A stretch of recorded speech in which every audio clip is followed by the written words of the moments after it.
Night falls softly over New York City, and the noise of the streets fades into a distant hum. This is a city that never truly sleeps, but tonight the story moves quietly, just like the man at its center. Carlo Gambino was never loud, never flashy, never reckless, while others sought headlines.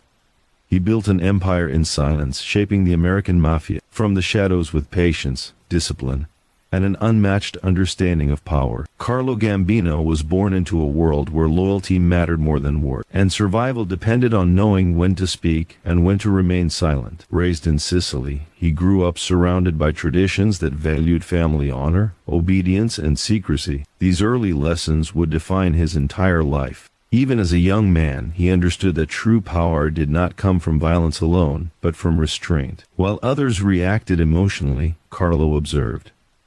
While others rushed, he waited. When he arrived in the United States, he entered a criminal underworld that was chaotic and brutal. New York's mafia families were filled with ambitious men who believed fear was the strongest weapon. Carlo saw something different. He recognized that fear created enemies, while respect created stability. Slowly, carefully, he began to build relationships rather than rivalries. He aligned himself with powerful figures, learned the rules of the American streets, and adapted old-world traditions to a new environment. In those early years, Carlo Gambino stayed far from the spotlight. He let louder men take risks and attract attention. He remained the quiet presence in the background, watching how law enforcement operated, learning how businesses could be controlled without drawing suspicion, and understanding how loyalty could be bought not just with money but with protection and fairness. This patience allowed him to survive when many others did not. As the Mafia evolved, so did Carlo's influence. Prohibition created enormous opportunities, and while others fought violently over territory, Carlo positioned himself as a reliable partner. He was known as a man who kept his word. Deals made with him were honored. Betrayals were rare, because he chose his allies carefully. His reputation grew, not through rumors, but through results. What made Carlo Gambino different was his ability to think long-term. He did not seek immediate dominance. Instead, he focused on structure. He believed an organization should run like a business, not a street gang. Every decision had consequences, and unnecessary violence invited attention. Under his guidance, operations became cleaner, quieter, and more profitable. Carlo understood that the greatest threat to power was exposure. While other bosses enjoyed expensive lifestyles, public appearances, and media attention, he lived modestly. He avoided luxury that could raise questions. He dressed simply, spoke politely, and appeared unremarkable. To neighbors, he was just another older immigrant man living a quiet life. To those who knew the truth, he was untouchable. As years passed, internal conflicts weakened rival factions. Greed, ego, and impatience caused many leaders to fall. Carlo Gambino survived every storm.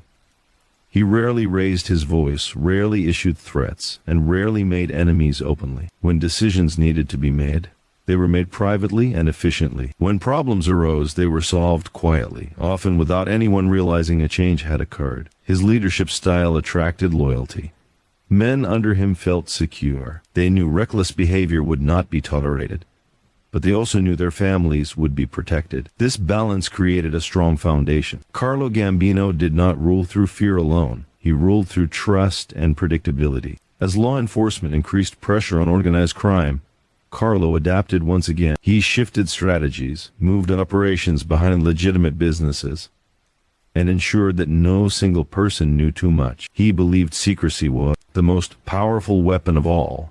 The less said, the less could be used against you. By the time others realized how powerful he had become, it was already too late. Carlo Gambino had quietly positioned himself at the center of one of the most influential mafia organizations in American history. He controlled unions, businesses, and territories without ever needing public recognition. His name rarely appeared in headlines, yet his influence reached everywhere. This was not the story of a man who conquered through chaos. It was the story of a man who mastered patience. While others burned brightly and faded quickly, Carlo Gambino endured. His rise was slow, deliberate, and unstoppable. And as the city slept, unaware of the forces guiding it from behind closed doors, Carlo Gambino continued to move silently, shaping a legacy that would define the Mafia for generations to come. As the years passed, the criminal underworld of New York grew louder, more aggressive, and more unstable. Ambitious men chased power openly, believing that intimidation and bloodshed were the fastest routes to control. Yet beneath this noise,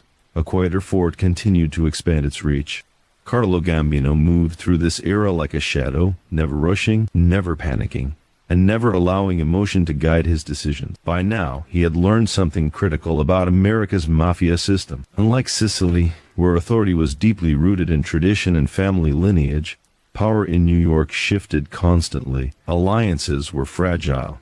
Loyalty could change overnight. Carlo understood that survival required flexibility without losing principles. He adapted, but he never abandoned his core belief. The organization must remain disciplined, invisible, and profitable. Carlo paid close attention to how law enforcement operated in the United States. He noticed patterns: how investigations began, how informants were handled, how pressure increased when violence escalated. He concluded that the most dangerous criminals were not the violent ones, but the careless ones. Every unnecessary action created risk. Every reckless move invited scrutiny. From this understanding, he refined his approach even further. He surrounded himself with men who shared his philosophy. Loud personalities were kept at a distance. Those who spoke too much were never trusted with important responsibilities. Carlo believed that intelligence mattered more than bravery. A man who could listen, follow instructions, and stay silent was far more valuable than one who wanted to prove himself. Business became his primary focus. While others focused on territory wars, Carlo concentrated on income streams. He quietly invested in gambling operations, labor unions, trucking ruts, and import businesses. These ventures blended seamlessly into the legal economy, making them difficult to detect. Money flowed steadily, without drawing attention. One of Carlo's greatest strengths was his ability to resolve conflicts before they became wars. When disputes arose, he acted as a mediator rather than an aggressor. He believed that compromise was not weakness, it was strategy. By positioning himself as a reasonable voice, he gained influence across multiple factions. Even rivals began to respect his judgment. Trust, however, was never given freely. Carlo tested people constantly, often without them realizing it. He observed how they behaved under pressure, how they handled success, and how they reacted to setbacks. Those who failed these unspoken tests were quietly removed from sensitive positions. There were no dramatic confrontations, no public punishments, just distance and silence. As leadership within the Mafia shifted, Carlo remained untouched. Others rose and fell, arrested or eliminated through internal betrayal. Carlo survived because he never appeared threatening. He let others underestimate him. He allowed louder figures to sit in the spotlight while he quietly controlled the machinery behind them.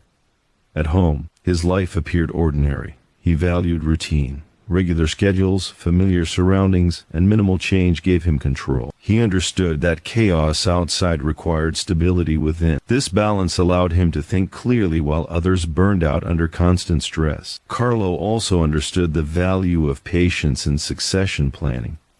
He never rushed to promote anyone. He believed power should be earned slowly, through loyalty and competence. This approach created long-term stability. Men under his influence knew that reckless ambition would lead nowhere. As the Mafia's structure became more formalized, Carlo played a key role in shaping its internal rules. He supported systems that reduced unnecessary violence and encouraged cooperation. This was not about morality, it was about survival. Every life spared reduced the risk of exposure. Behind closed doors, Carlo Gambino was calm, measured, and precise. He spoke softly, but his words carried weight. Decisions were made carefully, often after long periods of observation. He rarely changed his mind, but when he did, it was because circumstances demanded it, not emotion. By the late stages of this period, Carlo's influence was undeniable to those inside the world, even if the public remained unaware. He had become a stabilizing force in an unstable environment. When chaos threatened, people looked to him, not because he demanded authority, but because he represented order. He understood that true leadership meant remaining invisible. Fame was a liability. Recognition was dangerous. The best leaders were those no one noticed. Carlo embraced this philosophy fully. His success depended on remaining unseen, unheard, and underestimated. While others dreamed of domination, Carlo focused on longevity. He wanted his organization to outlive trends, rivalries, and law enforcement pressure. Every choice he made served that goal. Every alliance, every business move, every quiet decision pushed him closer to building something permanent.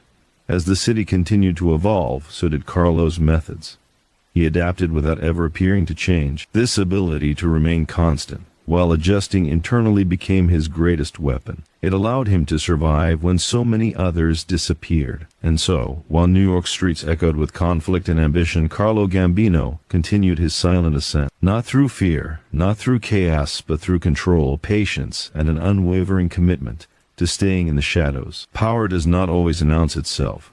Sometimes it arrives quietly, settles into place, and becomes impossible to remove. As the criminal landscape of New York continued to shift, Carlo Gambino's influence deepened in ways that even seasoned figures struggled to fully comprehend. He was no longer simply surviving the chaos around him, he was shaping it, gently but decisively. Carlo understood that control did not require constant action. In fact, the less he intervened, the more effective his presence became. He allowed others to believe they were acting independently, while subtle guidance ensured outcomes aligned with his vision. This method created the illusion of freedom while maintaining absolute order beneath the surface. One of his most important realizations during this period was the value of distance. Carlo deliberately placed layers between himself and daily operation. Trusted intermediaries handled communication, ensuring his name was rarely spoken directly. This separation protected him from risk and reinforced his image as a figure beyond reach. Those who interacted with his representatives understood that every message carried weight, even if it was delivered calmly and without threat. Money continued to flow steadily, but Carlo never allowed greed to compromise discipline. Profits were distributed carefully, ensuring loyalty remained strong while discouraging excess. He believed that men who lived too extravagantly became careless. Carelessness led to exposure, and exposure led to collapse. By enforcing moderation, he protected both his people and himself. Carlo also paid close attention to generational change. Younger men entering the criminal world were different from those before them. They were impatient, influenced by stories of fast success, and less respectful of tradition. Carlo saw danger in this shift. Rather than rejecting the younger generation outright, he sought to educate them quietly. Those willing to learn were guided. Those who refused discipline were gradually pushed aside. Violence, when unavoidable, was handled with precision. Carlo believed that every act of force should serve a purpose and resolve a problem permanently. Random aggression was forbidden. Each decision was measured against its long-term consequences. This approach reduced chaos and reinforced the idea that his organization was not driven by impulse, but by logic. Behind closed doors, Carlo Gambino spent long hours thinking. He analyzed patterns, weighed outcomes, and considered how small changes could create large advantages. He rarely slept deeply, but when he did, it was with confidence. His preparations ensured that surprises were rare. Even when unexpected events occurred, he was ready to adapt. Trust remained his most carefully managed resource. Carlo trusted very few completely, and even those closest to him were never given unrestricted access. This was not paranoia, it was experience. He had seen how quickly loyalty could shift when fear or ambition intervened. By limiting knowledge, he limited risk.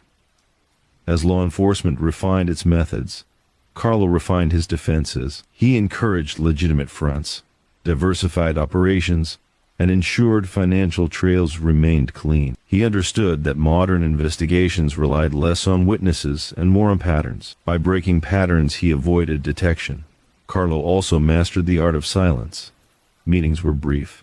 Instructions were clear. There was no unnecessary discussion. He believed that every word spoken was a potential liability. This discipline created an atmosphere where silence was respected and expected. Those who spoke excessively were seen as unreliable. Despite his growing power, Carlo never allowed arrogance to take hold. He remained cautious, always aware that success attracted attention. He avoided public disputes and rarely displayed emotion. His calm demeanor disarmed both allies and rivals.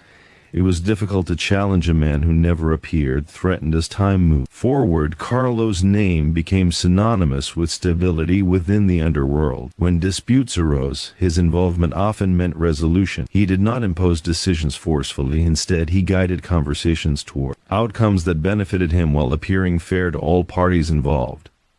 His leadership style created a unique balance. Men felt protected, but also restrained. They knew reckless behavior would not be tolerated, but they also knew loyalty would be rewarded. This balance kept internal conflicts low and efficiency high. Carlo Gambino's greatest achievement during this period was not expansion, but consolidation. He strengthened existing structures rather than seeking constant growth. This made his organization resilient. When pressure increased from outside forces, there were no weak points to exploit. At home, his routine remained unchanged. Simple meals, familiar surroundings, and predictable habits grounded him. He believed that complexity in one's personal life weakened judgment. By keeping things simple, he maintained clarity. As others chased recognition, Carlo remained invisible.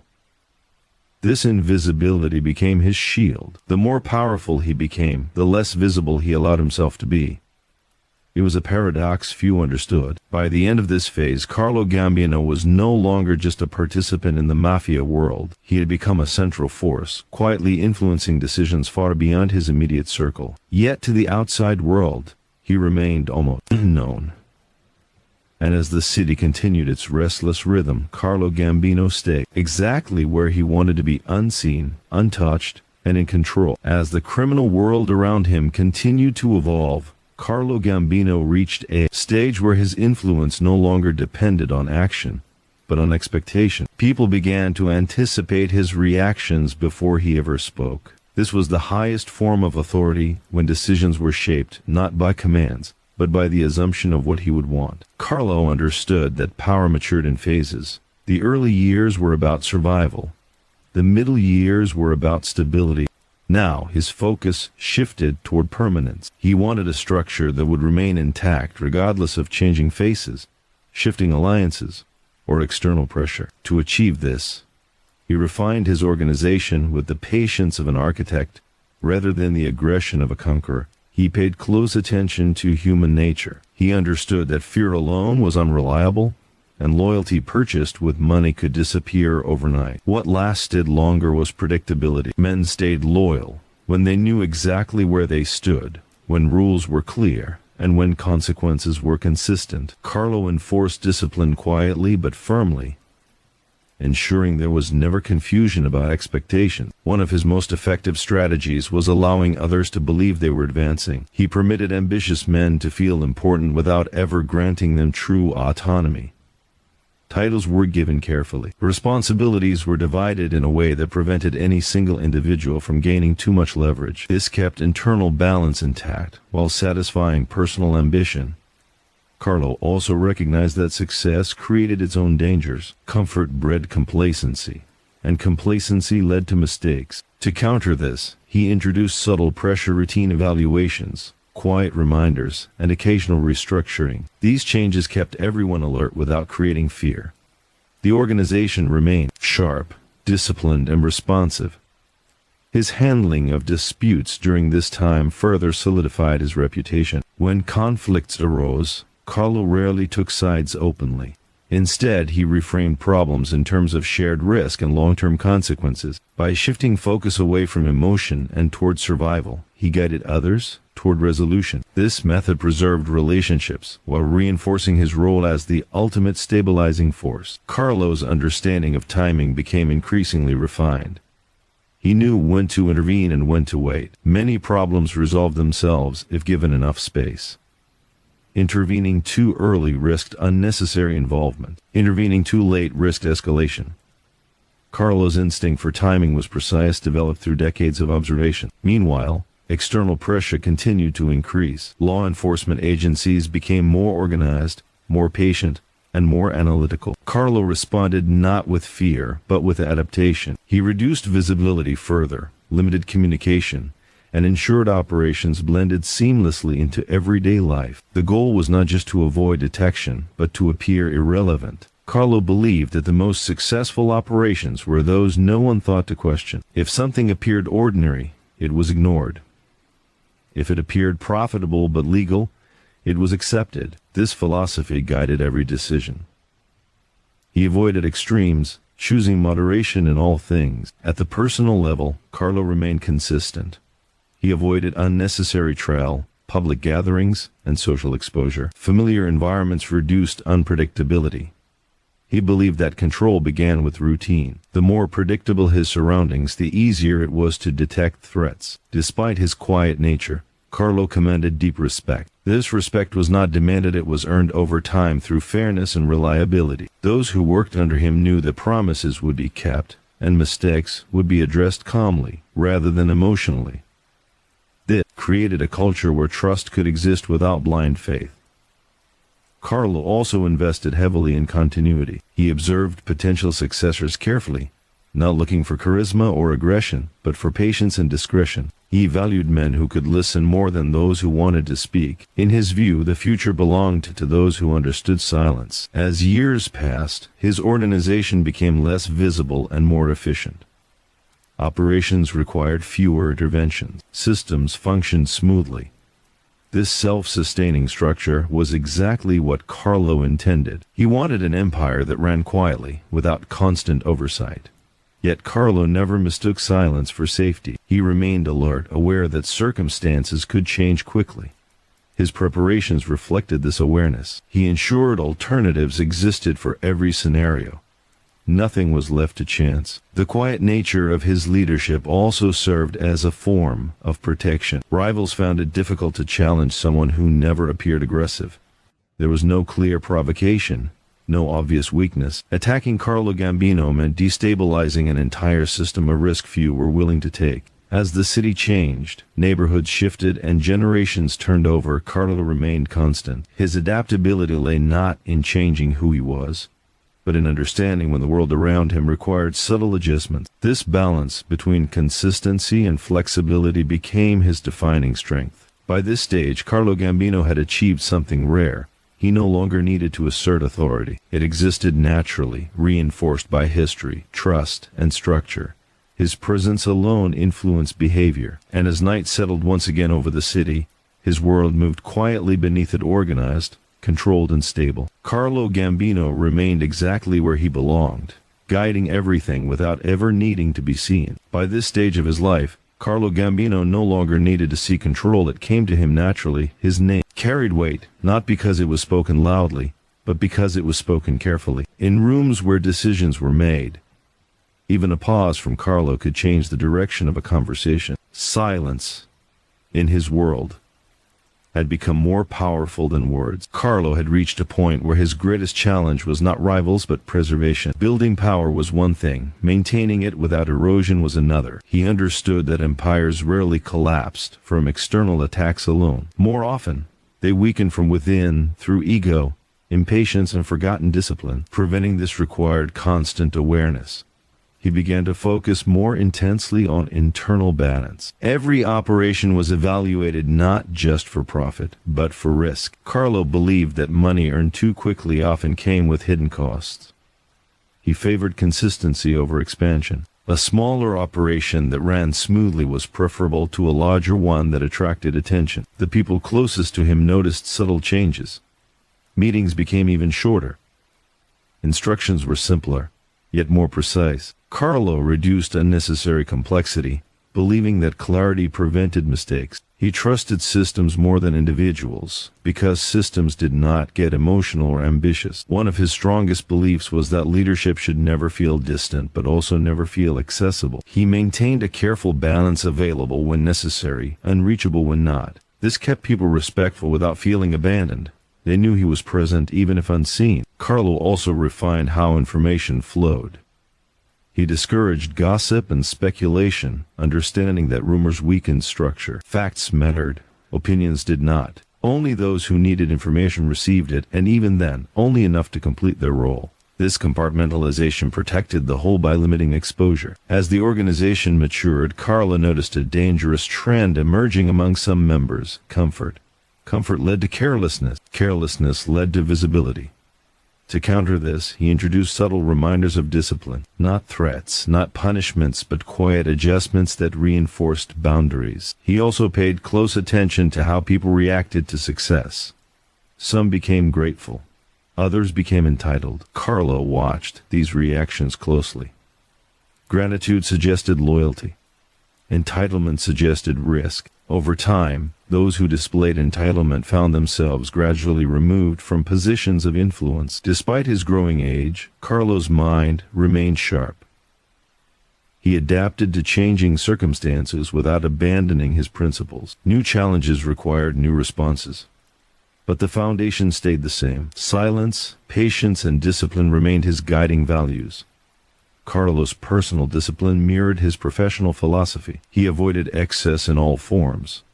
No unnecessary celebrations, no public displays of wealth, no unpredictable behavior. He believed self-control was contagious. When leaders exercised restraint, others followed. He also understood the psychological side of power. Fear could control behavior temporarily, but respect controlled behavior permanently. Carlo cultivated respect by being fair, consistent, and calm. Even when making difficult decisions, he avoided anger. This emotional control reinforced his authority more than any threat ever could. As time passed, Carlo became increasingly selective about involvement. He delegated more, trusting the structure he had built. This delegation was not surrender, it was confidence. He knew the system could function without constant oversight because it was designed to do so. Still, he never became complacent. He reviewed operations quietly, listening more than speaking. When he did speak, it was usually to ask a question rather than give an order. These questions revealed more than commands ever could. External pressure continued to evolve, but Carlo remained prepared. He understood that survival required constant adaptation. He adjusted processes, refined communication, and reduced exposure wherever possible. Each change was small, almost invisible, but together they strengthened the entire structure. One of Carlo's most significant achievements during this period was cultural. He created an environment where silence was valued, patience was rewarded, and loyalty was expected. This culture outlived individual members and protected the organization as a whole. Carlo also thought deeply about legacy, not in terms of recognition, but continuity. He did not care how history would remember him publicly. What mattered was that the structure endured. He wanted stability to continue long after he was gone. As he looked around, he saw a world that had changed dramatically since his early days, yet his method still worked. This confirmed what he had always believed. Human nature did not change, only circumstances did. Discipline, patience, and restraint remained timeless tools. By the end of this phase, Carlo Gambino had achieved something rare. He had become indispensable without being visible. Powerful without being flashy, feared without being cruel. His control was subtle but absolute, and as the city continued its restless motion, few noticed the quiet man whose decisions shaped so much beneath the surface. Carlo Gambino remained exactly where he had always intended to be, calm, unseen, and in control of a world that never truly understood him. Time has a way of revealing who truly understands power and who only borrows it for a moment. As years moved forward, the criminal world continued to change faces, strategies, and priorities, yet Carlo Gambino remained steady. He had reached a stage where his influence was no longer measured by expansion but by endurance. Others chased growth. Carlo protected balance. At this point, his organization functioned almost silently. Operations were so well integrated into everyday life that even those participating sometimes forgot how carefully everything had been arranged. This was exactly how Carlo wanted it. Visibility was weakness. Noise was danger. Silence was survival. Carlo spent much of his time observing rather than directing. He listened to reports, not to react immediately, but to understand patterns. He believed that most problems announced themselves quietly long before they became crises. A shift in tone, a delay in communication, or a subtle change in behavior often revealed more than dramatic incidents ever could. He became particularly attentive to relationships between individuals. Alliances within the organization were encouraged, but only when they strengthened structure rather than creating private power centers. Carlo understood that unchecked loyalty between subordinates could become a threat. He ensured that loyalty always flowed upward, never sideways, in a way that challenged balance. Money continued to move steadily, but Carlo never allowed it to dictate decisions. Profit was a tool, not a goal. He refused opportunities that carried unnecessary exposure. Even when the rewards were tempting, many could not understand this restraint.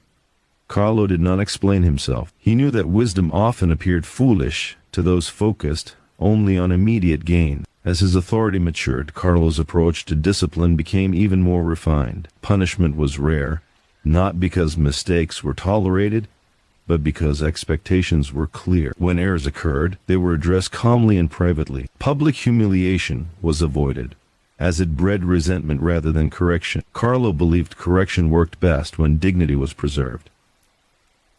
He also placed increasing importance on succession awareness. While he never announced plans or favorites, he quietly evaluated those around him. He observed how they handled responsibility, how they treated others, and how they responded to uncertainty. Leadership, in his eyes, was revealed during calm moments, not crises. Carlo's own behavior served as a constant lesson. He never overreacted. He never rushed decisions. He never allowed emotion to override judgment. Those who spent time near him learned through observation. He believed leadership was demonstrated, not declared. Outside pressures continued to evolve, but Carlo's defenses evolved alongside them. He simplified communication routes, reduced unnecessary movement, and limited exposure points. Every adjustment was subtle, barely noticeable yet effective. His world became smaller in appearance but stronger in reality. He also became increasingly selective about trust beyond his immediate circle. While partnerships remained necessary, Carlo preferred distance. He understood that closeness created vulnerability. Respect required boundaries. He maintained those boundaries carefully, ensuring cooperation without dependence. As he aged, Carlo did not slow down mentally. If anything, his thinking became sharper. Experience had stripped away illusion. He saw situations for what they were, without optimism or fear. This clarity allowed him to anticipate challenges before others recognized them. Carlo's calm demeanor often unsettled those who expected aggression. They found it difficult to challenge a man who showed no desire to compete openly. There was no ego to provoke, no anger to exploit. That emotional neutrality became one of his strongest defenses. Within the organization, culture mattered more than rules. Carlo reinforced values: quietly, silence, loyalty, patience, and discretion. These values guided behavior, even when he was not present. This was the true measure of leadership, when order remained without enforcement. Carlo also recognized that loyalty was not static. It needed reinforcement through fairness and consistency. He ensured that rewards were proportional, expectations were clear, and consequences were predictable. This stability created confidence and reduced the temptation of betrayal. He avoided nostalgia. While he respected tradition, he did not cling to outdated methods. When circumstances required change, he adapted without hesitation.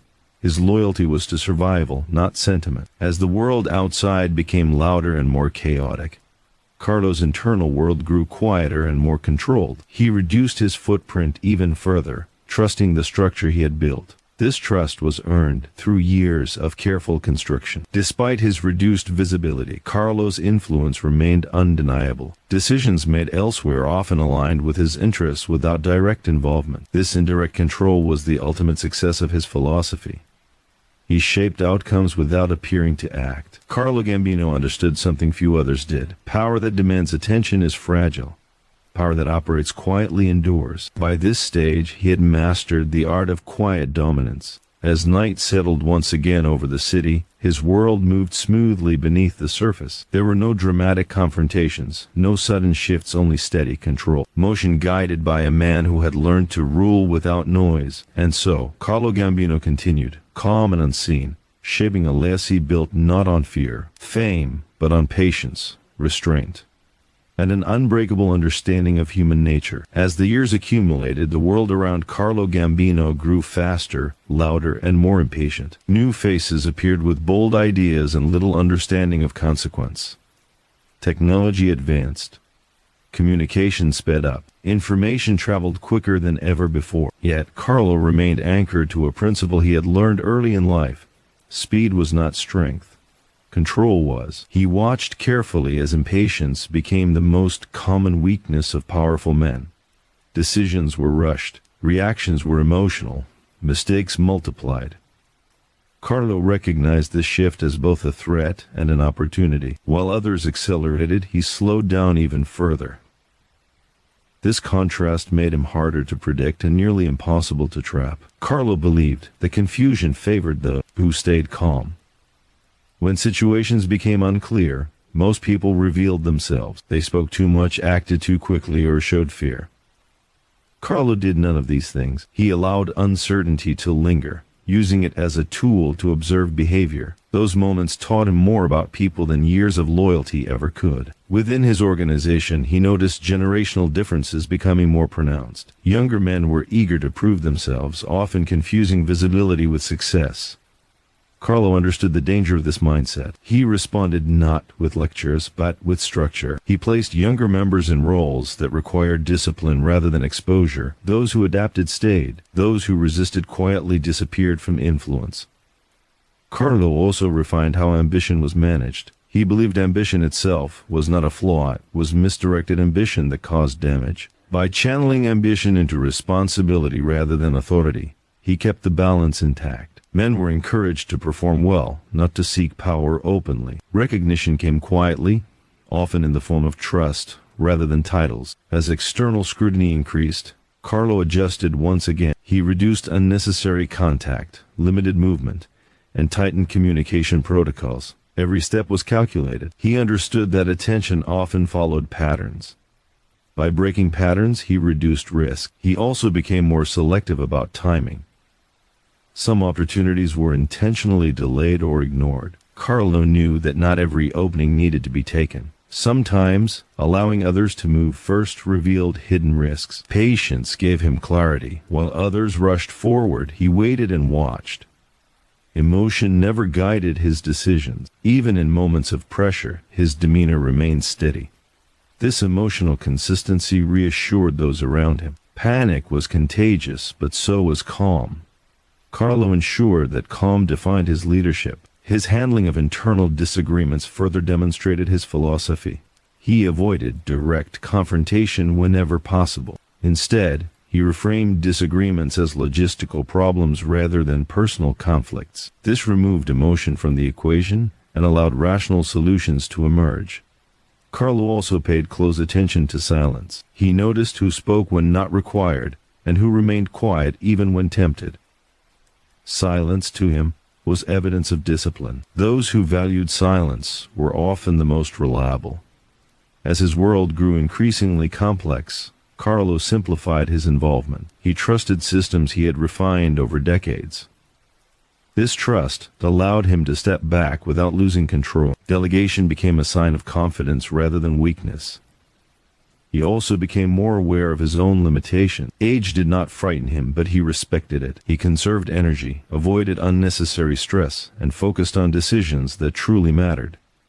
Efficiency replaced effort. Despite the changing environment, Carlo's core values remained unchanged.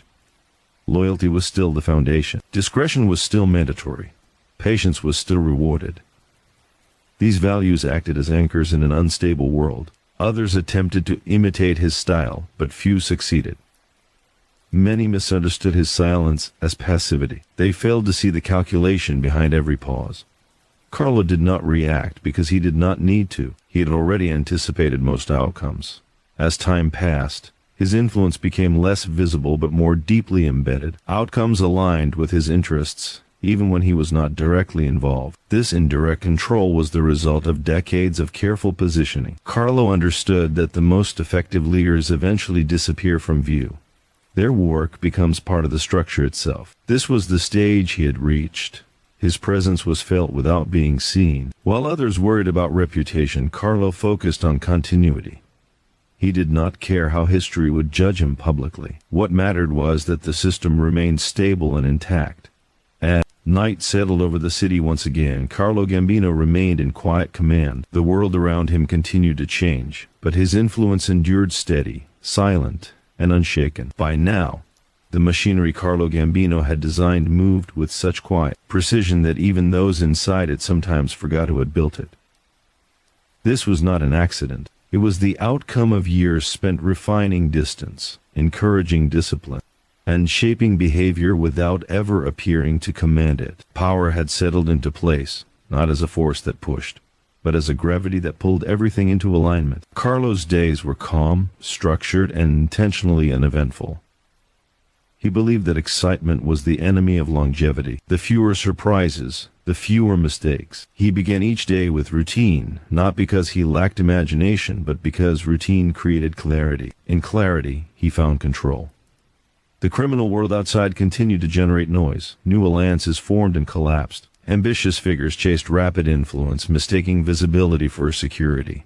Carlo watched this from a distance, unmoved. He had seen this cycle repeat itself many times.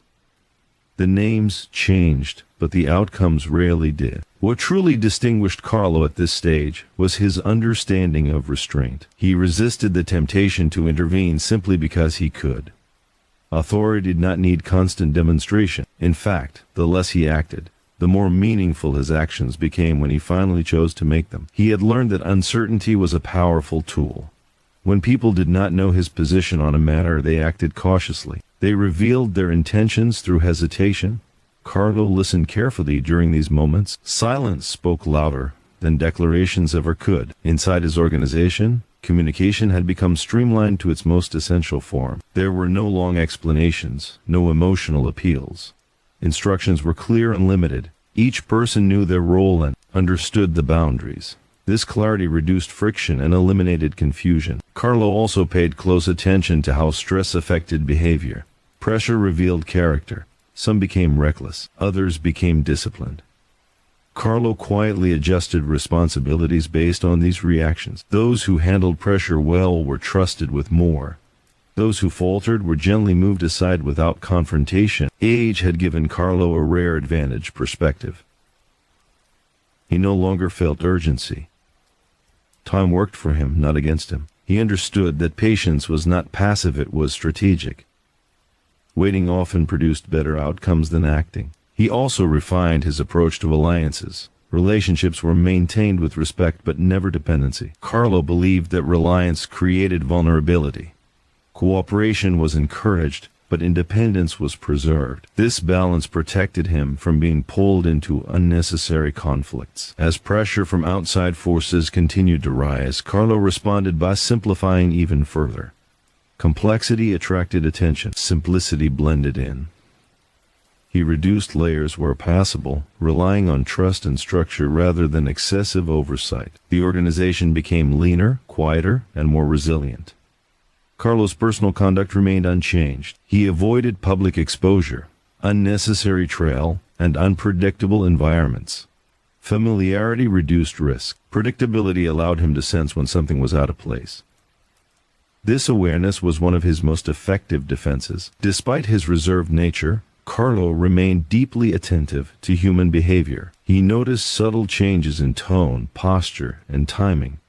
These details told stories words never could. He believed that listening required more than hearing, it required observation. One of the most important shifts during this period was Carlo's increased focus on continuity. He understood that structure survived people only when values were deeply embedded. He reinforced those values quietly, through example rather than instruction. Silence, patience, and restraint became cultural norms rather than enforced rules. Carlo also recognized that fear, when overused, lost its effectiveness.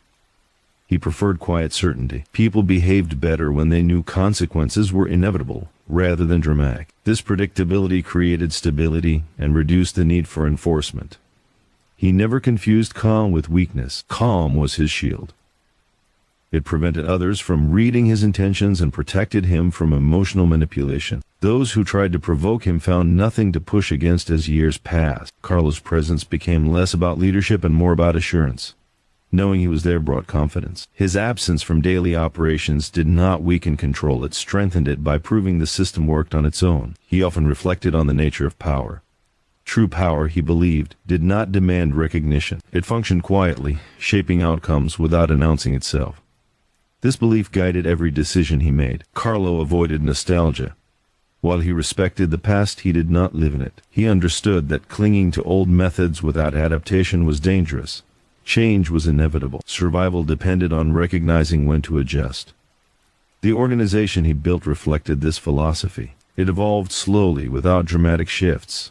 Each change was subtle, barely noticeable, but collectively significant. This gradual evolution made it difficult to challenge or disrupt. As the city continued its endless motion, few noticed the quiet stability beneath the surface. Fewer still understood who maintained it. Carlo Gambino did not seek acknowledgement. His satisfaction came from control without exposure. In moments of solitude, He found peace not in reflection, but in certainty. He knew his world was ordered. He knew the structure would hold. This confidence allowed him to rest when others remained anxious. And so, as another night settled over the city, Carlo Gambino remained exactly where he had always positioned himself, outside the spotlight, beyond reach, and firmly in control of a world that rarely understood the power of silence. Carlo Gambino had reached a stage in life where power no longer needed to assert itself through visible dominance. The empire he had meticulously built did not rely on spectacle, threats, or showmanship. It functioned because every piece had been arranged with precision, each individual aware of their role, boundaries, and expectation. He understood that the most resilient structures were invisible to the casual observer, yet deeply entrenched in reality. In this phase, Carlo's attention was increasingly focused on longevity. He considered every decision not in terms of immediate benefit, but in terms of sustainability. Expansion was secondary to stability, profit secondary to discretion, while others sought to leave a mark in the form of headlines or violent reputation. Carlo measured his influence by the endurance of his systems. Success, for him, was the quiet continuation of order in a world of chaos.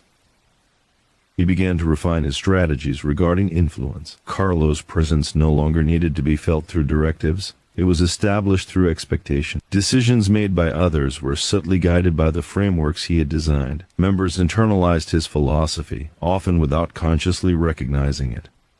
Authority in his model became self-reinforcing. Patience was a central element of his approach.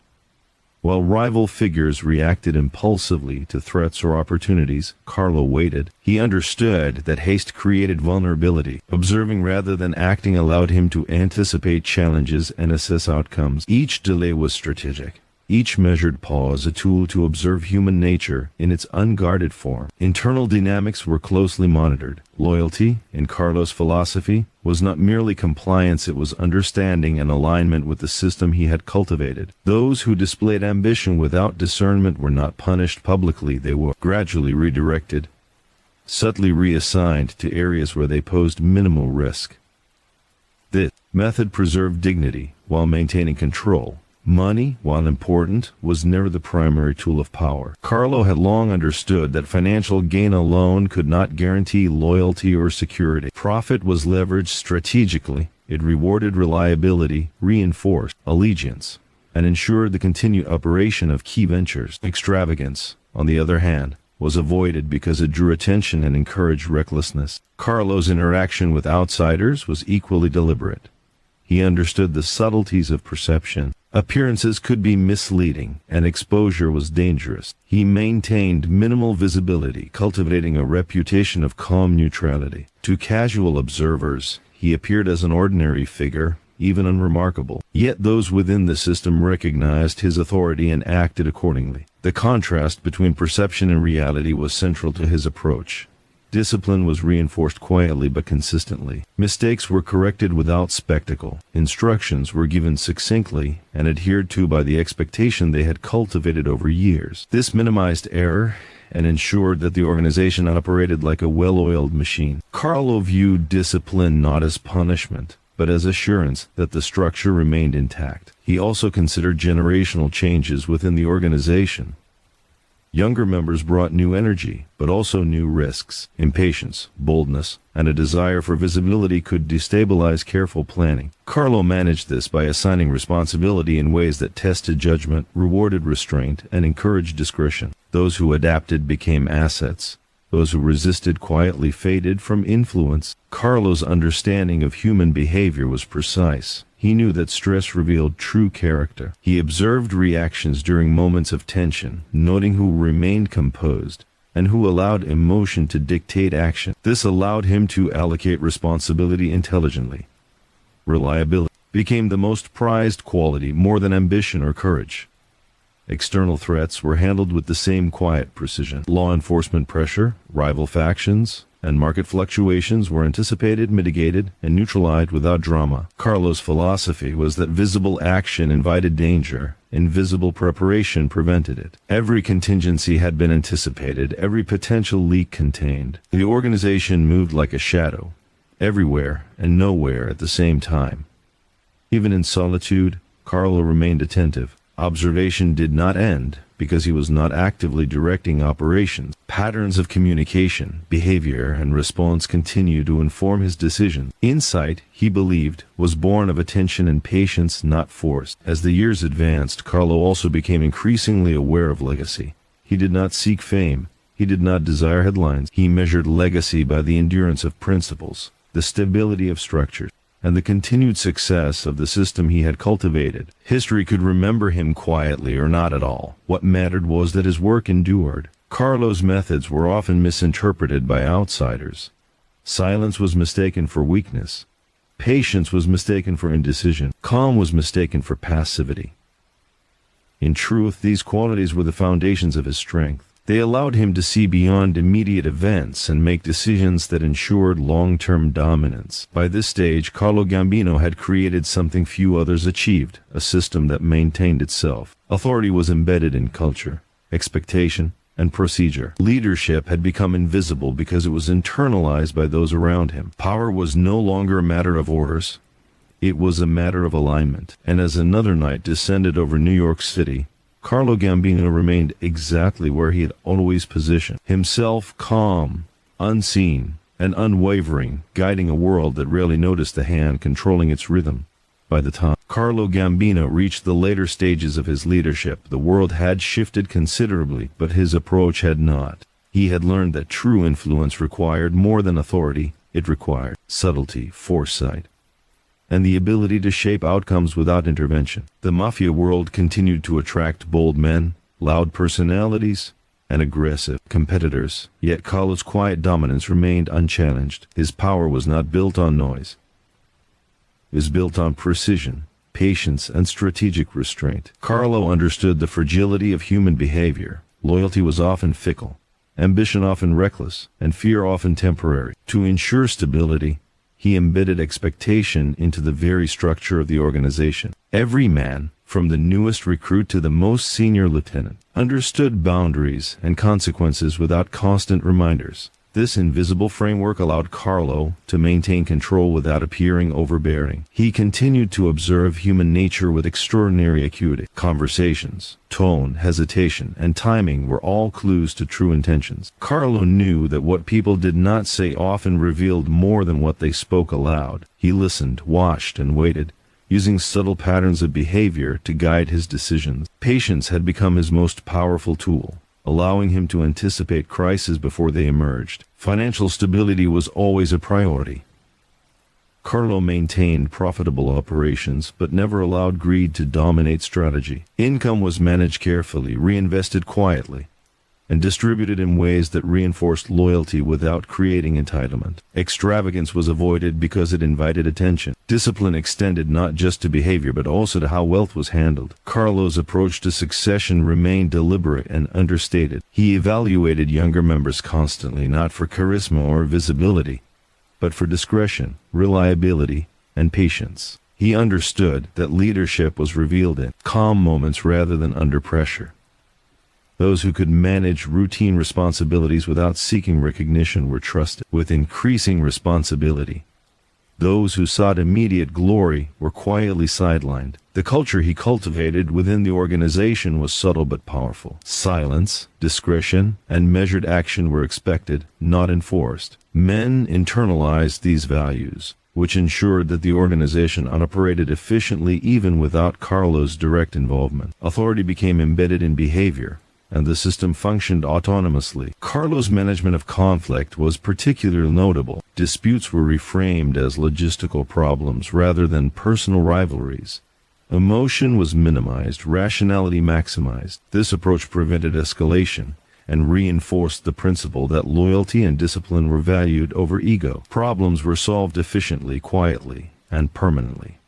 Observation extended beyond the organization to the external world. Law enforcement techniques had evolved, media scrutiny intensified, and rival factions adapted. Carlo countered these changes by simplifying operations, reducing exposure, and maintaining strict compartmentalization. Communication was carefully controlled. Decisions were made at the right moment, with minimal risk. At a personal level, Carlo's lifestyle reflected his philosophy.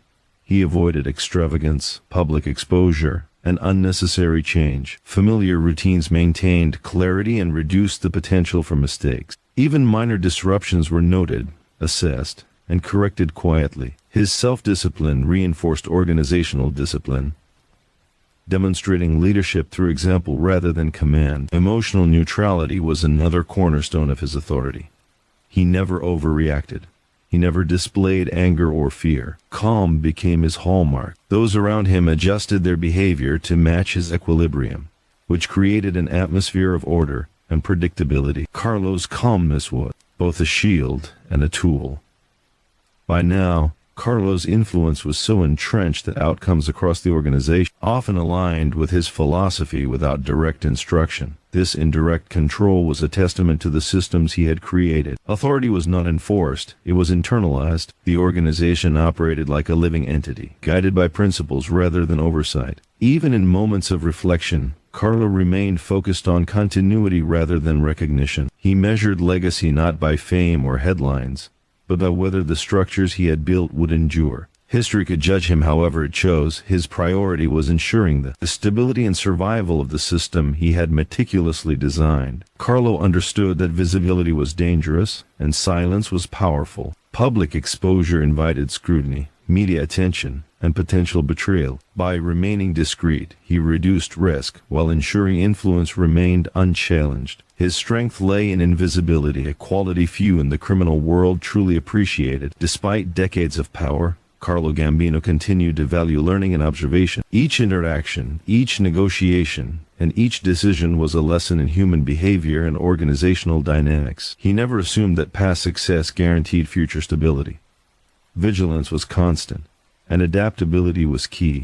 At this stage, the empire he had built functioned like a refined mechanism. Each component operated in harmony, guided by principles rather than orders. The organization could survive even without Carlo's active intervention because the culture and systems were firmly entrenched. Control was no longer dependent on presence, it was embedded in the very fabric of operation. And as night fell once more over New York City, Carlo Gambino remained exactly where he had always positioned himself, calm, strategic, and unseen, silently orchestrating a world that often did not recognize the depth of his influence but relied on it nonetheless. By this stage of his life, Carlo Gambino had perfected the art of quiet command. The world around him was filled with volatility, yet his domain remained stable. He had learned long ago that true power was not demonstrated through force or spectacle, but through consistency, foresight, and strategic patience. The most effective leader, he believed, was one whose influence was felt even when absent. His organization functioned almost independently, yet every component was subtly guided by the frameworks he had built over decades. Carlo understood that control was most durable when it was invisible. Men obeyed without coercion because the principles guiding them were internalized. Orders were rarely needed, expectations were enough. This was the culmination of years spent balancing authority, discipline, and human behavior.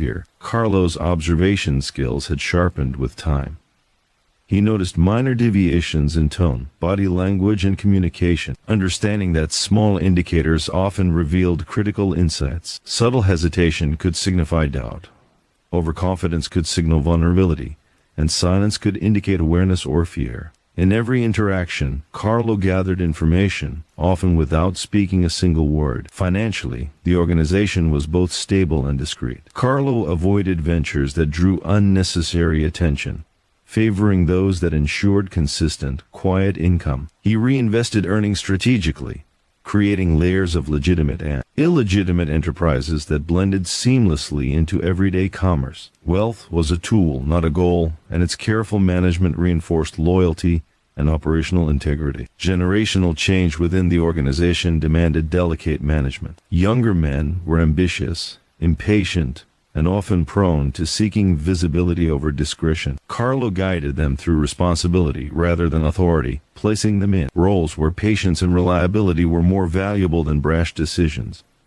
Those who adapted became assets. Those who resisted quietly faded into irrelevance. This careful cultivation ensured continuity without the need for confrontation. Conflict management remained a hallmark of Carlo's leadership. Disputes were reframed as operational or logistical challenges, removing emotion from the equation. This approach prevented escalation, preserved relationships, and maintained organizational cohesion. Loyalty was rewarded, recklessness was quietly corrected, and the chain of command remained unquestioned. Carlo's restraint created stability in a world that often valued aggression over wisdom. Carlo had long mastered the psychological elements of power. Fear could compel behavior temporarily, but respect created enduring obedience. He cultivated respect through fairness, consistency, and calm authority. Even when difficult decisions were necessary, he handled them with composure, reinforcing his reputation as a figure whose judgment was dependable and whose reactions were measured. This emotional neutrality was both shield and instrument, preventing manipulation while commanding attention. External pressures continued to evolve, but Carlo's responses were deliberate and calculated. Law enforcement had grown sophisticated, rivals had become more aggressive,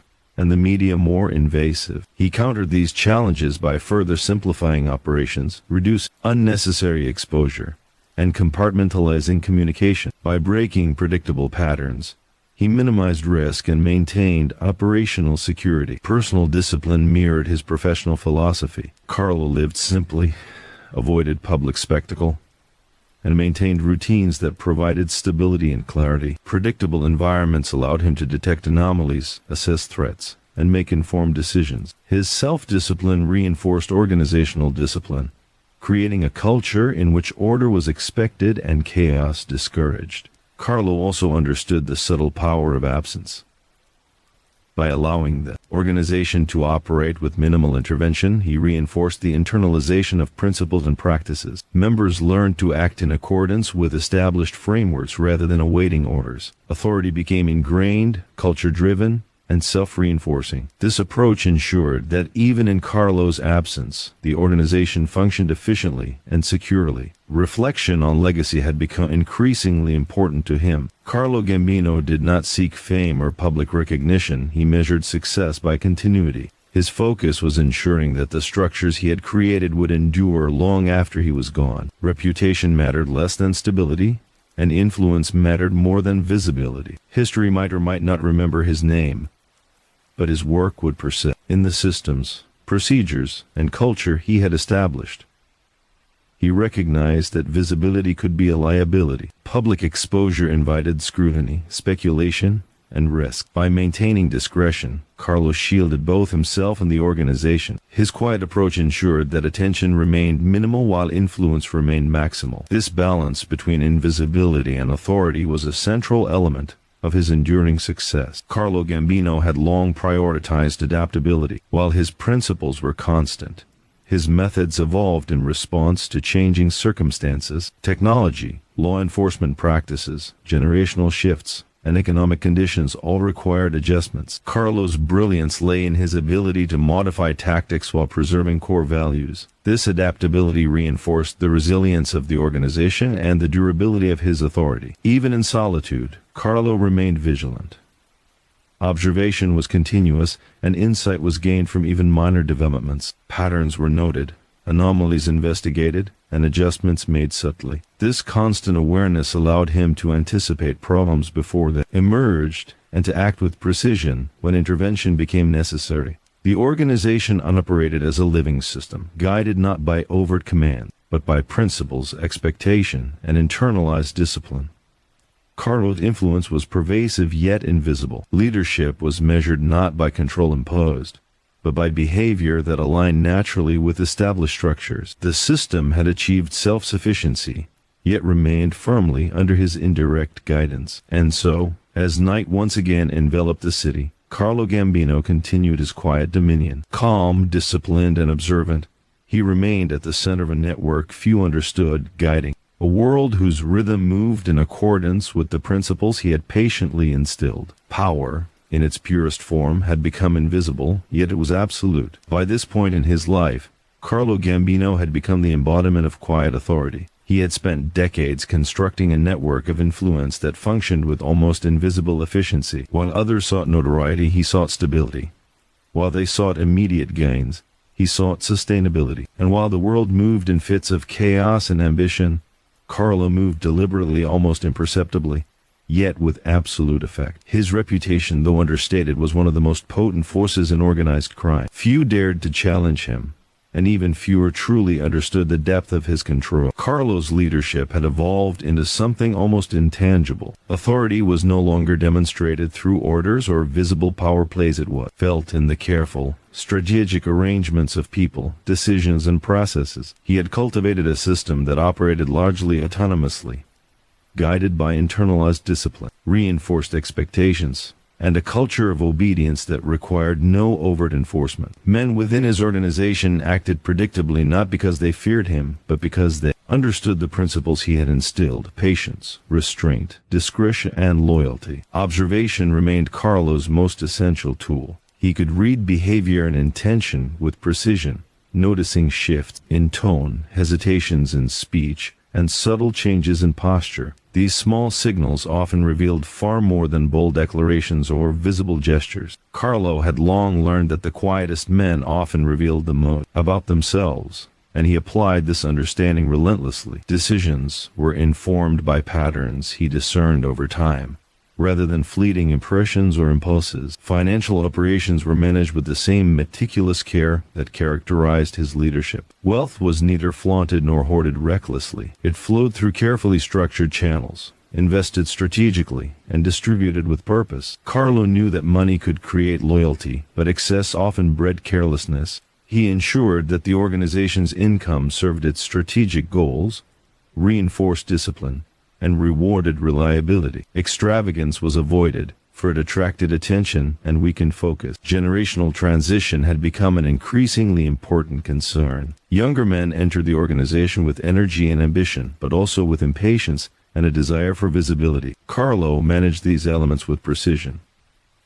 He gave responsibility where it taught discipline, assigned influence where it tested judgment, and withheld power where ambition exceeded readiness. Those who adapted and learned became reliable leaders. Those who resisted quietly faded into irrelevance. In this way, continuity was ensured without conflict, confrontation, or unnecessary turbulence. Conflict management remained subtle but highly effective. Carlo reframed disagreements as operational or logistical challenges rather than personal rivalries. This removed emotion from the equation, prevented escalation, and preserved relationships. Mistakes were corrected quietly, discipline enforced consistently, and loyalty maintained. Even crises were anticipated, assessed, and addressed with calm precision, further reinforcing the system he had built. Emotional neutrality was another cornerstone of his authority. Carlo never allowed anger, fear, or pride to dictate his actions. Calm became his signature, and his demeanor set the tone for everyone around him. Panic was contagious, but so was composure. By maintaining equilibrium, he created a culture in which rationality and patience were more influential than intimidation or force. Carlo's strategic patience extended beyond internal management to external threats. Rival factions, law enforcement, and shifting economic conditions were all anticipated and mitigated through careful planning and discretion. He understood that high visibility invited risk, while careful concealment ensured survival. By controlling perception, he shaped outcomes without overt action. His influence extended beyond what could be seen or measured, reaching into the decisions of others, guiding them subtly toward stability and compliance. Personal discipline mirrored organizational discipline. Carlo lived simply, avoided unnecessary attention, and maintained predictable routines that allowed him to detect anomalies or potential threats quickly. These routines were not monotonous, they were calculated. Familiarity provided clarity, and clarity provided control. He understood that the smallest disruption could reveal vulnerabilities if unrecognized. Carlo's perspective on legacy had matured into something almost philosophical. He did not seek public recognition or fame. His concern was the endurance of his structures, the persistence of his principles, and the continued function of the system he had built. Legacy to Carlo was measured not in headlines or accolades, but in the ongoing stability and reliability of the organization. Influence, embedded invisibly, outlasted any fleeting reputation. Adaptability remained a defining characteristic. While principles remained constant, Carlo adjusted tactics as the external environment shifted. Technology, law, enforcement methods, generational changes, and economic fluctuations all required nuanced responses. Carlo's genius lay in subtlety. He adapted quietly, preserving the integrity of the system while minimizing exposure. His organization was resilient because it had been designed to absorb change without collapsing. Even in solitude, Carlo remained vigilant. Observation never ceased. Patterns were noted, anomalies investigated, and strategic adjustments made with discretion. His mind remained active, continuously assessing potential threats, opportunities, and improvements. This constant vigilance allowed him to preempt challenges and maintain authority without visible exertion. The organization functioned like a living mechanism. Each member operated in harmony with the system, rather than solely under supervision. Authority was embedded in expectations and culture, rather than imposed by fear or ego. Leadership in Carlo's hands had become invisible, self-reinforcing, and enduring. The structure could withstand his absence and continue operating efficiently, reflecting the depth of planning, foresight, and discipline he had invested. Carlo Gambino had also cultivated an understanding of timing that few could match. He knew when to act, when to observe, and when to allow events to unfold naturally. Impulse had no place in his decision-making. Patience was the most powerful weapon in his arsenal. He waited for opportunities to reveal themselves, for intentions to become clear, and for mistakes to expose weaknesses. This strategic patience ensured that actions taken were effective, necessary, and permanent. As the city below continued its restless rhythm, Carlo Gambino maintained his quiet dominion. The power he wielded was subtle, invisible, yet absolute.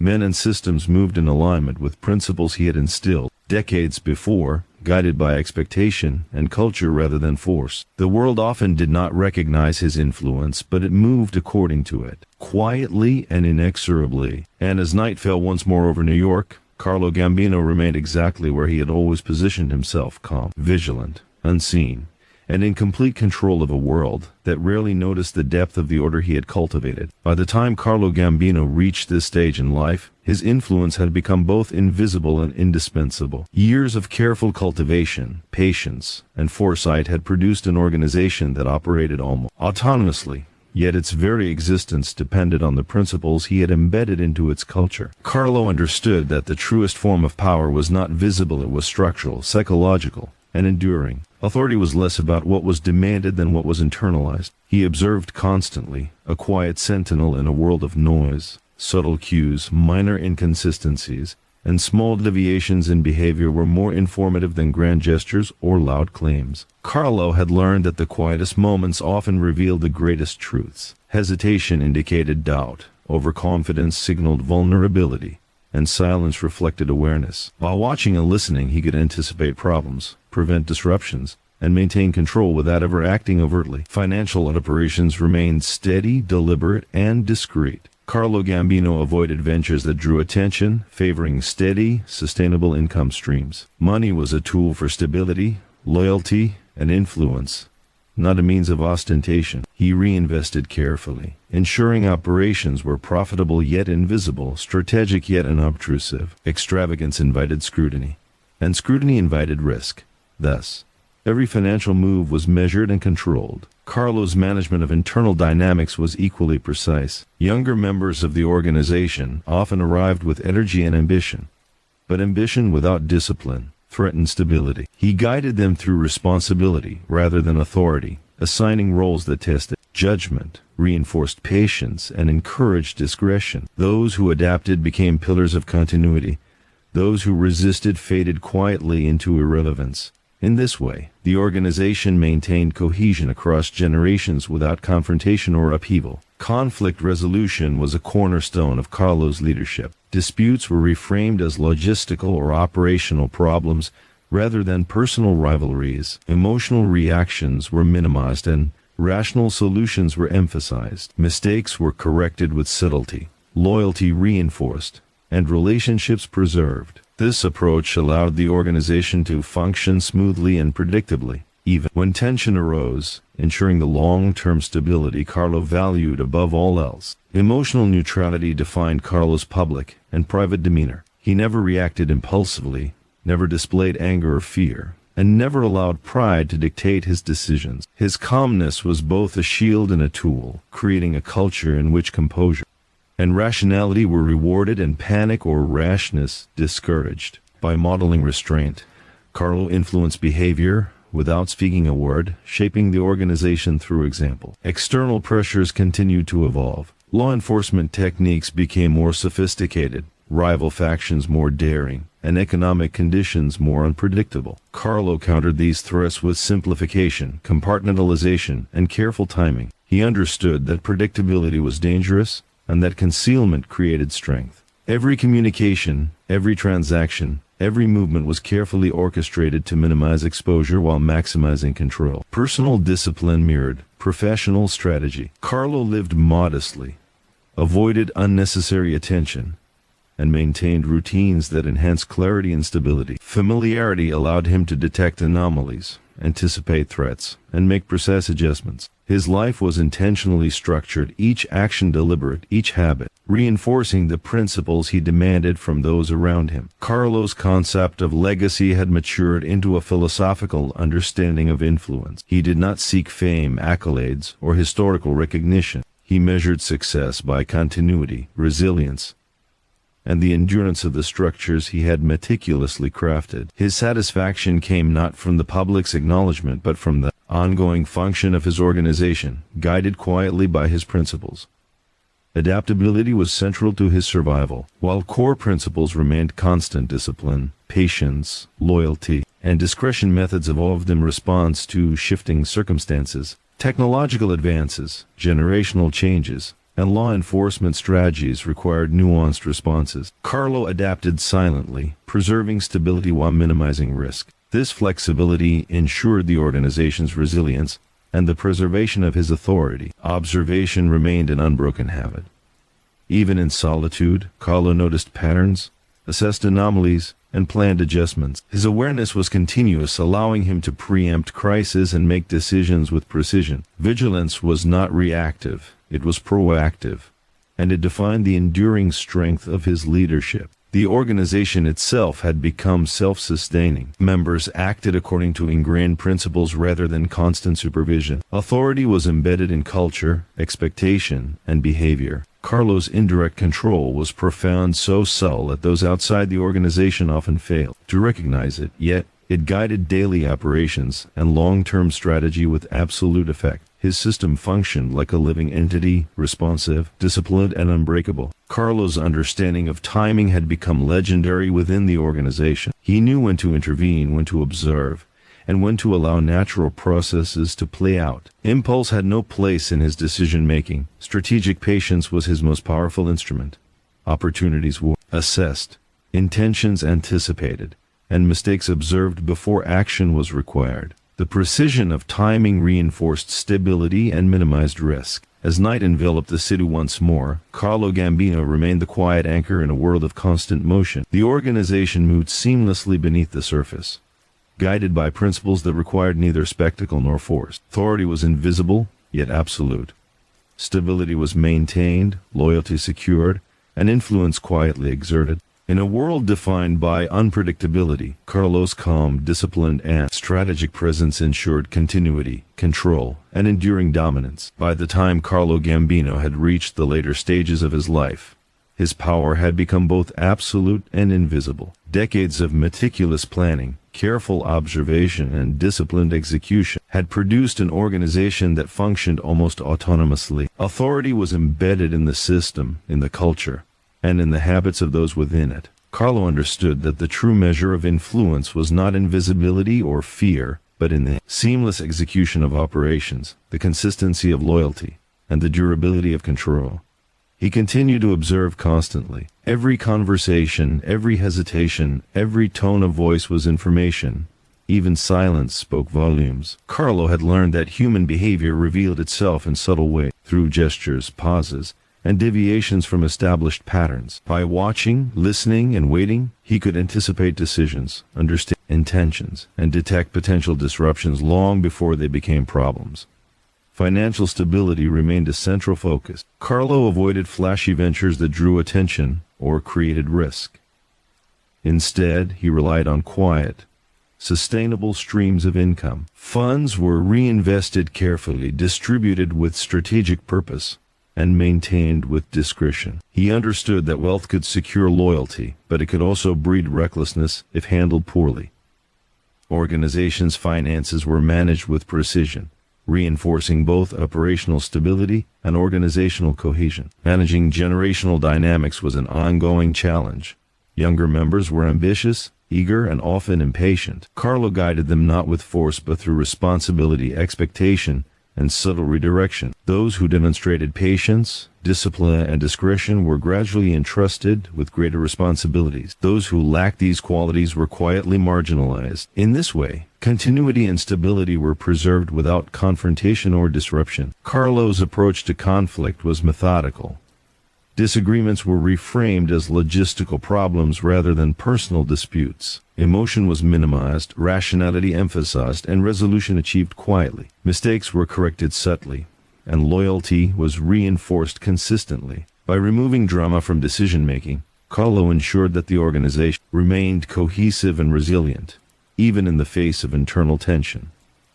Emotional neutrality defined Carlo's interactions. He never overreacted, never displayed anger or fear, and never allowed pride to dictate action. His calm demeanor influenced the behavior of those around him, creating an environment in which rationality and composure were rewarded. Panic and rashness were discouraged not through enforcement but through example. In this way, he shaped the organization's culture as effectively as any directive could. External pressures continued to evolve. Law enforcement tactics became more sophisticated, rival factions more audacious, and economic conditions more volatile. Carlo responded not with impulsive action but with careful adaptation. He simplified operations, reduced exposure, compartmentalized communication, and anticipated threats before they materialized. By controlling the flow of information and the timing of decisions, he maintained both security and authority. Carlo's personal discipline mirrored his professional strategy. He lived simply, avoided unnecessary attention, and adhered to routines that enhanced clarity and stability. Familiarity provided insight, allowing him to detect subtle changes in behavior, assess emerging threats, and respond with precision. His disciplined life served as a model for the organization, reinforcing the culture of order and measured action he valued so highly. Legacy had become a central concern. Carlo Gambino did not seek fame, headlines, or public recognition. Instead, he measured success by continuity, the endurance of principles, the stability of the organization, and the internalization of discipline and loyalty. His influence was embedded in the system, not in the accolades of others. By ensuring the organization functioned seamlessly, he guaranteed that his impact would persist long after his active involvement ended. Adaptability remained crucial. While core values were constant, methods evolved to address changing circumstances, generational shifts, technological advances, law enforcement strategies, and economic fluctuations required nuanced responses. Carlo adapted silently, making small adjustments that preserved both structure and authority. This flexibility ensured the resilience of the organization and the continued relevance of his leadership. Observation was constant, even in solitude. Patterns were noted, anomalies analyzed, and potential risks mitigated before they escalated. Carlo's vigilance was proactive, not reactive. It allowed him to anticipate challenges, guide outcomes, and maintain control without over-intervention. His influence was pervasive yet unobtrusive, guiding the organization through structure and culture rather than force or fear. The organization had become self-sustaining. Members operated according to internalized principles rather than constant oversight. Authority was embedded in expectation and behavior, and compliance was driven by culture, not coercion. Carlo's leadership had become invisible, yet it remained absolute. The systems he had designed ensured stability, efficiency, and loyalty, even in his absence. Timing continued to define his strategy. Carlo knew when to act, when to observe, and when to allow events to unfold. Impulse had no place in his decision-making. Strategic patience allowed him to capitalize on opportunities, correct mistakes discreetly, and shape outcomes with precision. His timing was informed by observation, experience, and a deep understanding of human behavior. As the city moved beneath him, Carlo Gambino's influence was felt everywhere, yet recognized by few. The organization operated efficiently, decisions aligned with his principles, and loyalty remained strong. Authority had been internalized, and the system functioned as a living mechanism, guided by invisible hands. Carlo's presence, though unseen, was absolute and enduring. Night fell over New York City, and Carlo Gambino remained at the center of his domain, calm, disciplined, and vigilant. He guided a world that moved according to his principles. His power was quiet but absolute, his influence pervasive but invisible. In a city defined by chaos and ambition, Carlo Gambino remained the quiet, unyielding anchor of stability, control, and enduring legacy. By the time Carlo Gambino reached the penultimate phase of his life and leadership, his world had become a network of quiet, self-sustaining operation. Decades of careful planning, disciplined execution, and patient observation had created an organization that moved seamlessly, almost autonomously, yet remained firmly aligned with the principles he had instilled. In a city marked by volatility, ambition, and unpredictability, Carlo's influence was subtle but absolute, felt in every corner of his domain without ever being overtly displayed. He continued to observe constantly, an invisible presence analyzing human behavior with meticulous care. Every hesitation, every shift in tone, every micro-expression revealed information about intentions, priorities, and loyalty. Carlo had long understood that subtlety was the most honest form of communication. What people did not say, he realized, often revealed more than what they did. This awareness allowed him to anticipate challenges, identify opportunities, and make decisions with precision, often before anyone else recognized the need for action. Financial operations remained a cornerstone of his strategy, managed with a precision that balanced growth, discretion, and risk mitigation. Carlo avoided ventures that drew public attention or fostered recklessness. Wealth was leveraged strategically to reinforce loyalty, secure influence, and sustain the organization. Each transaction, investment, and distribution was carefully measured, ensuring that resources supported long-term stability rather than immediate gratification. Extravagance was avoided because it invited scrutiny and threatened operational security. Managing generational dynamics within the organization had become increasingly complex. Younger members arrived with ambition, boldness, and impatience. Carlo managed them not through overt control, but by carefully calibrated responsibility. They were placed in positions where patience, discretion, and discipline were more valuable than visibility or speed. Those who adapted became reliable pillars of the organization, while those who resisted quietly receded from positions of influence. This approach maintained cohesion, nurtured loyalty, and preserved continuity across generations. Conflict resolution remained a quiet but powerful tool of his leadership. Disputes were reframed as operational or procedural challenges rather than personal rivalries. Emotions were neutralized, and solutions were guided by logic and principle. Mistakes were corrected subtly, lessons internalized, and relationships preserved. In this way, the organization remained cohesive, resilient, and capable of responding to external pressures without internal destabilization. Emotional neutrality defined Carlo's interactions, both within and outside the organization. He never displayed anger, fear, or pride. Calmness became his signature, shaping the behavior of those around him. In moments of tension, his composure reassured loyal members and subtly guided the actions of others. Panic, rashness, or impulsive behavior was naturally discouraged through the example he set. Authority was expressed through demeanor, not demonstration. External pressures continued to evolve. Law enforcement became more sophisticated, rivals more aggressive, and economic conditions more unpredictable. Carlo countered these threats through simplification, compartmentalization, and strategic timing. Exposure was minimized, information carefully controlled, and decisions made only when necessary. He understood that invisibility was the ultimate form of protection, that quiet control was far more enduring than overt displays of power. Personal discipline mirrored organizational discipline. Carlo lived with intentional structure, avoiding unnecessary exposure, and maintaining routines that enhanced clarity and stability. Familiarity allowed him to detect anomalies, assess threats, and respond efficiently. His life was methodical, organized, each habit reinforcing the principles he demanded from the organization. His discipline served as both a shield and a model for those around him. Legacy had become central to Carlo's perspective. He did not seek public recognition or historical fame. Success was measured by continuity, stability, and the endurance of principles rather than accolades. The systems he had built ensured that his influence would persist long after active involvement ended. Authority had become internalized within the culture of the organization, making his legacy both invisible and indestructible. Adaptability remained essential. Core principles: discipline, patience, loyalty, discretion remained constant, but tactics evolved to meet changing circumstances. Technological advancements, generational shifts, law enforcement strategies, and economic fluctuations required nuanced responses. Carlo adapted quietly, preserving the integrity of his systems while mitigating risks. This flexibility reinforced resilience and ensured the continued relevance of his leadership. Observation and awareness remained unbroken.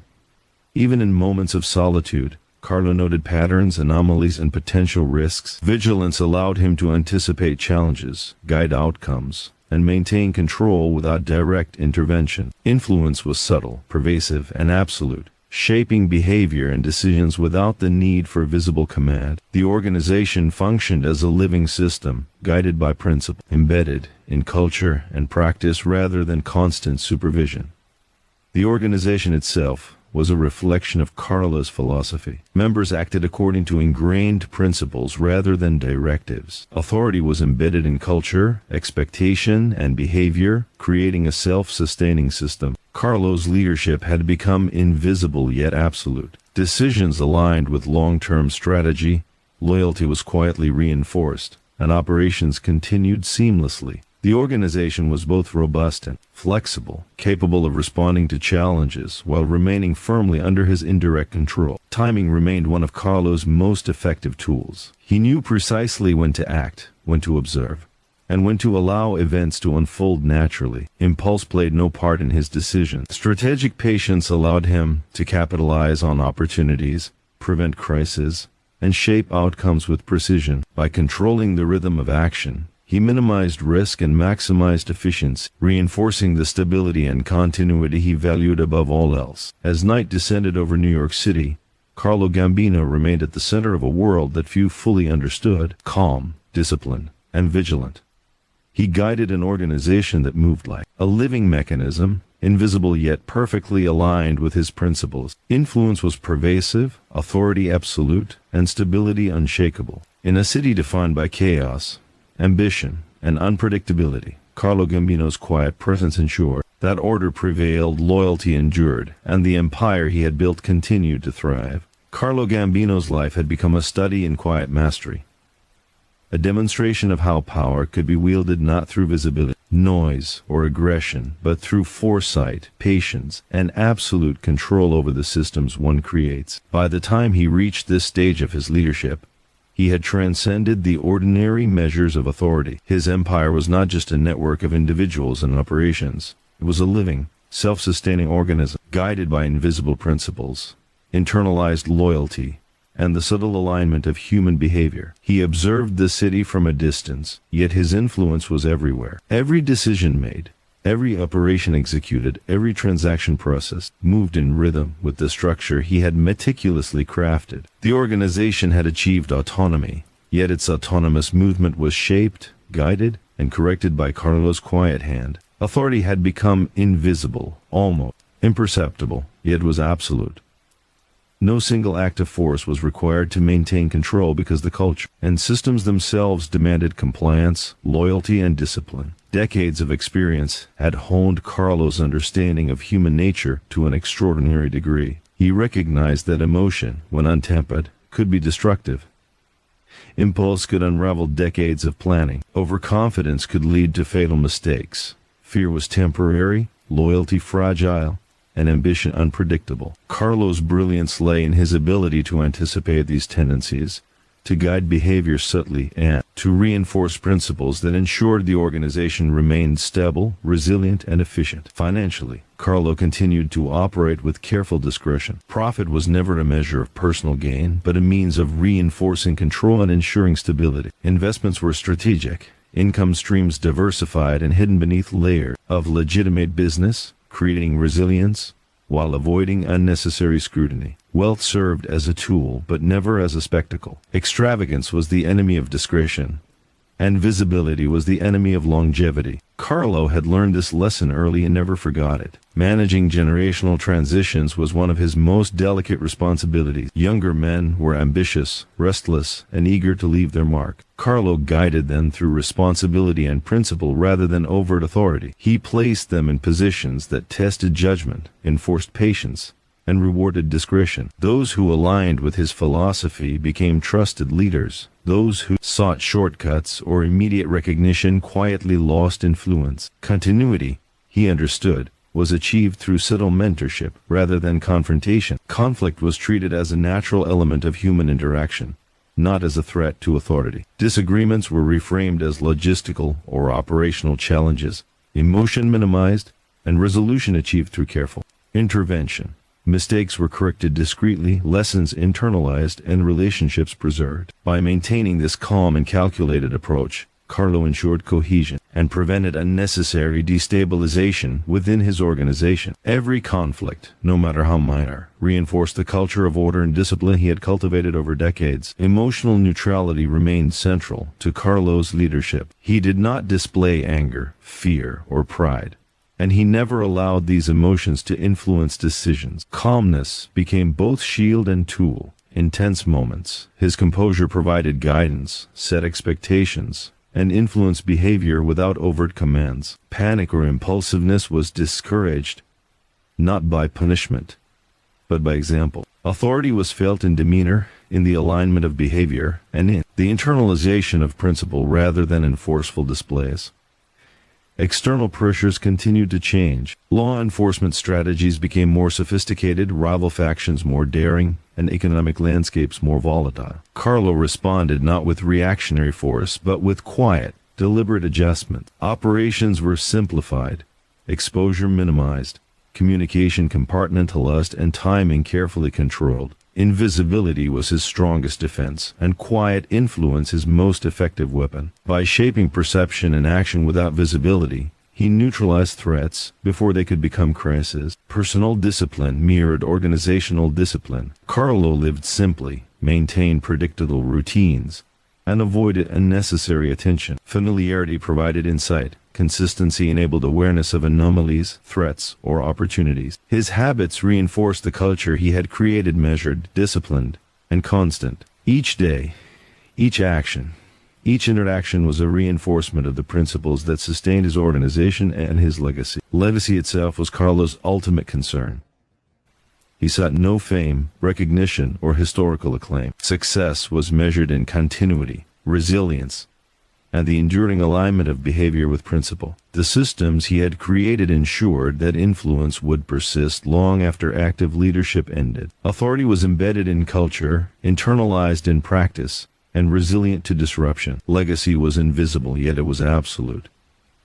Adaptability remained critical, while core principles, discipline, patience, loyalty, discretion remained constant.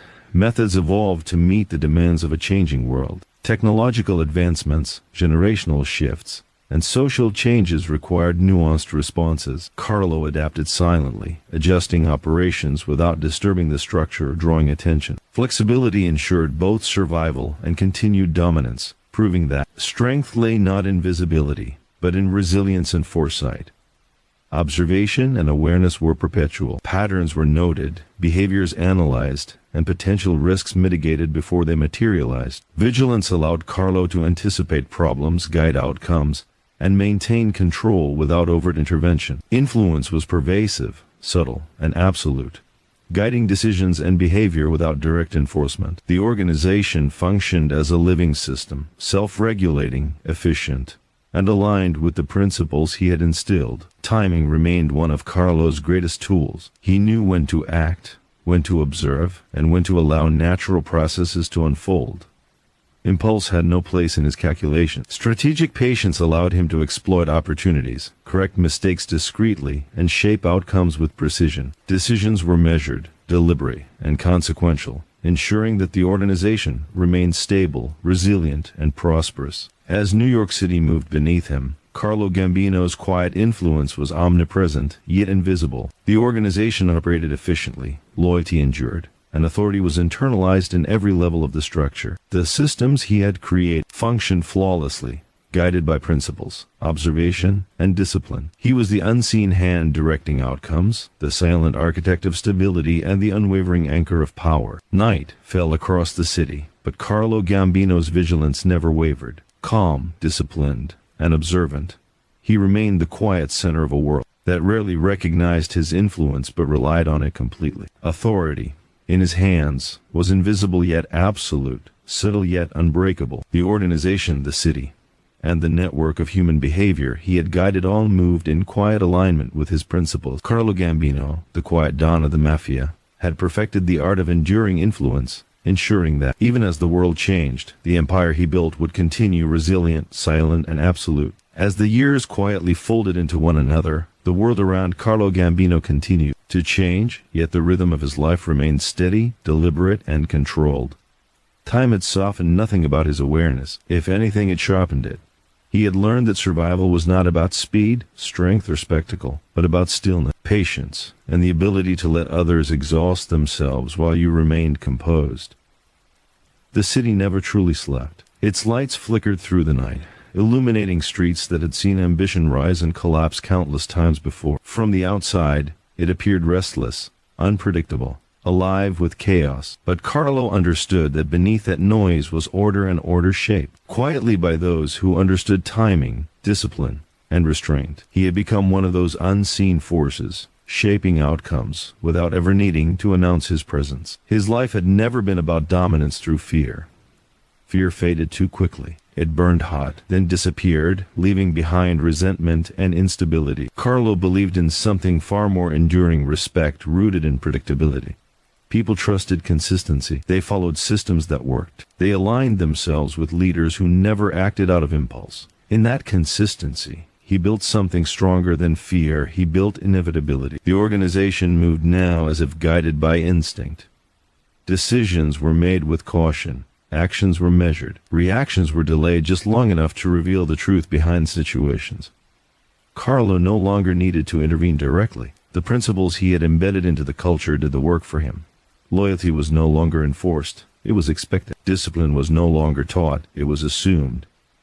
He had always understood that power decayed when it demanded attention. The loudest figures rarely lasted.